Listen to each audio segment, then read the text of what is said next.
Quick reality check. Someone's trying to blame the government shutdown on Republicans because they control the House and the Senate, but that's not how this works. Government shutdown is Republicans' fault. Behind me, I have a visual that illustrates what I'm talking about. That's what's up. Show me what you got going on, bro. The top 2 longest times we've experienced a government shutdown has been when the orange man has been in office and his party has controlled both the Senate and the House. Yeah, that doesn't matter. What we see is the other 3 times when it was a Democrat in office, they didn't have control of the House. Irrelevant. In the Senate. Now we having a shutdown because we don't have a congressional budget. So when we talk about who to blame the government shutdown, it's important to talk about who has a majority, aka who runs the House and the Senate. Okay, well, let's talk about the filibuster and how they must reach a majority, 60 votes, in order to reopen the government. And if you didn't know, this was the last vote. Yeah, that would be a majority Democrats that have voted opposed to reopening the government. So there is no way to blame this government shutdown on Republicans. Who's running the other parts of the government? His party is. Here's what's actually happening.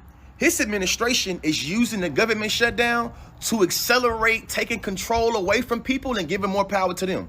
And by the way, it doesn't matter how he's using the government shutdown. What matters is the government shutdown is still happening because the Democratic Party refuses to reopen the government, right? So everybody that will lose food stamps next month, everybody that is a federal worker not getting paid, they are leveraging all of that, as they said with their own words. I mean, shutdowns are terrible. And of course, there will be, you know, families that are going to suffer. We take that responsibility very seriously. But it is one of the few leveraged times we have. I guess you must have missed that one. Let's continue. All things we're paying for right now. He can get a new ballroom. That was paid for privately with donations. We can have planes renovated. Also private donations. We can have billions of dollars go to Argentina farmers.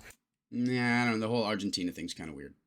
We can have billions of dollars go across the farm for a whole bunch of weapons. Not quite sure where across the farm is, but I'll take your word for it. Yeah, the whole point of making this video is to prove that people are making ridiculous statements and saying ridiculous things in these videos, and people are listening. But if we do a little bit of research, we realize that 90% of what they're talking about is just disinformation. So do yourself a favor. If you're going to spread information, make sure that it's factual. You guys have a good day. Like and subscribe.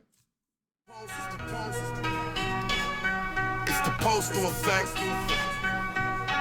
It's the postal effect.